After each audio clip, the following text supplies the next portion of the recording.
Hyderabad RTC cross roads లోని Sandhya theatre పై police action మొదలైంది. థియేటర్ లైసెన్స్ ఎందుకు రద్దు చేయకూడదో చెప్పాలంటూ నగర police commissioner CV Anand show cause notice జారీ చేశారు. ఈ నెల 4న పుష్ప 2 సినిమా ప్రీమియర్ షో సందర్భంగా థియేటర్ యాజమాన్యం నిర్లక్ష్యంగా వ్యవహరించిందంటూ పోలీసులు ఆగ్రహం వ్యక్తం చేశారు. అందుకే లైసెన్స్ ఎందుకు రద్దు చేయకూడదో చెప్పాలంటూ నోటీసు ఇచ్చారు. ఈ నోటీసుపై 10 రోజుల్లో వివరణ ఇవ్వాలని నోటీసులో పేర్కొన్నారు పోలీస్ కమిషనర్. తొక్కిసలాటలో ఒక మహిళ చనిపోవడంతో పాటు ఆమె కుమారుడు ప్రస్తుతం ఆసుపత్రిలో చికిత్స పొందుతున్నాడు.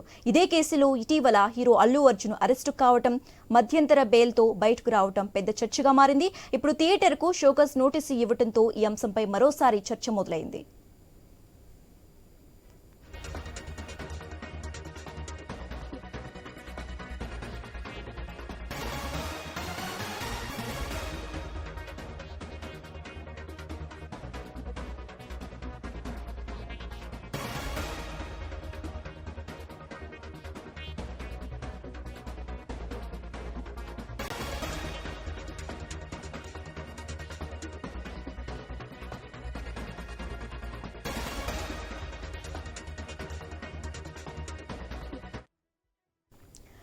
హైదరాబాద్ ఆర్టీసీ క్రాస్ రోడ్స్ లోని సంధ్య థియేటర్ పై పోలీసు యాక్షన్ మొదలైంది. థియేటర్ లైసెన్స్ ఎందుకు రద్దు చేయకూడదో చెప్పాలంటూ నగర police commissioner CV Anand show cause notice జారీ చేశారు. ఈ నెల 4న పుష్ప 2 సినిమా ప్రీమియర్ షో సందర్భంగా థియేటర్ యాజమాన్యం నిర్లక్ష్యంగా వ్యవహరించిందంటూ పోలీసులు ఆగ్రహం వ్యక్తం చేశారు.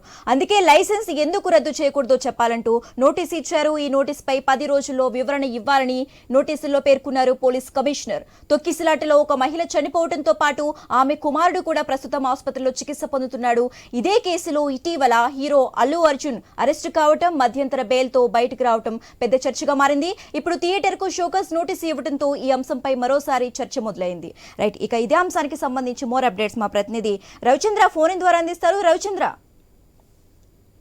సంజయ్ థియేటర్ దగ్గర ఈ నెల 4న జరిగినట్లు తొక్కిసలాటలో రేవతి అనే మహిళ చనిపోయింది. ఒక నిండు ప్రాణాన్ని బలి తీసుకున్నారు తొక్కిసలాట వల్ల. ఆ రోజు ఆ సంఘటన జరగటానికి కూడా హీరో అల్లు అర్జున్ రావటమే కారణం అంటూ ఆయన్ని కూడా అరెస్ట్ చేశారు. ఆ తర్వాత జైలుకు పంపించారు. ఆ తర్వాత విడుదల చేశారు. ఇదంతా తెలిసినప్పటికీ అయితే ఇవాళ హైదరాబాద్ సిపి సివి ఆనంద్ ఇవాళ థియేటర్ యాజమాన్యానికి నోటీసులు ఇచ్చారు. ఎందుకు ఆ రోజు జరిగినటువంటి సంఘటనలకు మీరు ఎందుకు బాధ్యులు కాకూడదు, మీకు ఎందుకు నోటీసులు ఇవ్వకూడదు, మీ థియేటర్ లైసెన్స్ ని ఎందుకు రద్దు చేయకూడదు అంటూ నోటీసులు ఇచ్చారు. దీనికి 10 రోజుల్లోగా మీరు సమాధానం చెప్పాల్సి ఉంటుంది. చెప్పకపోతే మాత్రం ఖచ్చితంగా సంధ్య థియేటర్ ని సీజ్ చేయడానికి కూడా వెనకాడమంటూ సివి ఆనంద్ హెచ్చరికలు జారీ చేశారు. అంతేకాకుండా ఆయన సివి ఆనంద్ ఇవాళ ఆ అబ్బాయిని కూడా, రేవతి కుమారుడు అబ్బాయిని కూడా శ్రీతేజ్, ఆయన కూడా ప్రాణాలతో కొట్టుమిట్టాడుతున్నారు. ఆయన కూడా చాలా 10-15 రోజుల నుంచి,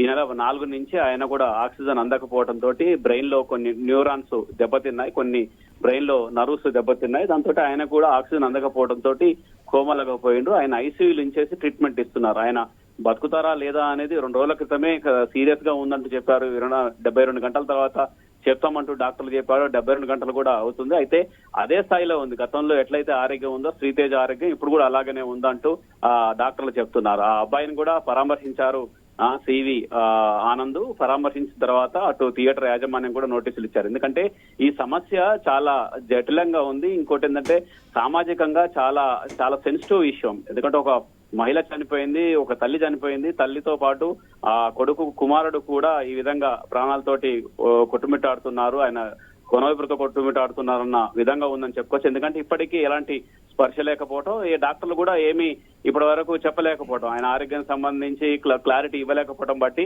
దాన్ని బట్టి అర్థం చేసుకోవచ్చు. అంటే ఈ విధంగా సివి ఆనంద్ కూడా సీరియస్ అయ్యారు. ఇలాంటి సంఘటనలు మళ్ళీ పునరావృతం కాకుండా మిగతా అన్ని థియేటర్లకు కూడా ఒక నోటీస్ ఇచ్చినట్లు ఉంటుందన్న ఆలోచనతో ఈ విధంగా సంధ్య థియేటర్ యాజమాన్యానికి నోటీసులు ఇచ్చారు. 10 రోజుల్లోగా మీరు సమాధానం ఇవ్వకపోయినా, సమాధానం తృప్తిగా లేకపోయినా గానీ ఆ సంధ్య థియేటర్ ని సీజ్ చేస్తామంటూ హెచ్చరికలు జారీ చేశారు. మరి 10 రోజులలో వీళ్ళు ఏమి రిపోర్ట్ ఇస్తారో, ఆ తర్వాత ఎలాంటి పోలీస్ డిపార్ట్మెంట్ ఎలాంటి యాక్షన్ తీసుకుంటుంది, దీనికి సంబంధించి ఇప్పటికే కోర్టు కూడా వెళ్ళింది ఈ ఇష్యూ అని చెప్పుకోవచ్చు. అంతేకాకుండా సంధ్య థియేటర్ యాజమాన్యానికి సంబంధించిన సిబ్బంది కావచ్చు, యజమానులు కావచ్చు, గతంలో అరెస్ట్ చేశారు. పోలీసులు కూడా అరెస్ట్ చేశారు. కొంతమంది మీద కేసులు నమోదు చేశారు. అయితే దీనికి సంబంధించి ఒక కేసులే కాకుండా థియేటర్ సీజ్ కూడా ఎందుకు చేయకూడదంటూ కూడా ఆలోచన చేస్తుంది పోలీస్ డిపార్ట్మెంట్. ఎందుకంటే ఆ రోజు పోలీసులు సరైన రెస్పాండ్ కాలేదనేది పబ్లిక్ లోకి మెసేజ్ వెళ్ళింది. అలా కాకుండా అసలు థియేటర్ యాజమాన్యం చేసినట్టుగా తప్పును పోలీసులు కూడా భరించాల్సి వస్తుంది. పోలీసు సెక్యూరిటీ లేకపోవడం వల్ల ఈ సంఘటన జరిగిందని సభ్య సమాజం అనుకుంటుంది. అలా కాదు, అసలు పోలీసులకు ఎలాంటి సమాచారం సంధ్య థియేటర్ ఇవ్వలేదు కాబట్టి ఎందుకు సీజ్ చేయకూడదని ఏకంగా నోటీసులు ఇచ్చారని చెప్పుకోవచ్చు. మరి యాజమాన్యం ఏం చెప్తుంది 10 రోజులలో తేలనుంది. Okay, right. Thanks for updates Ravichandra.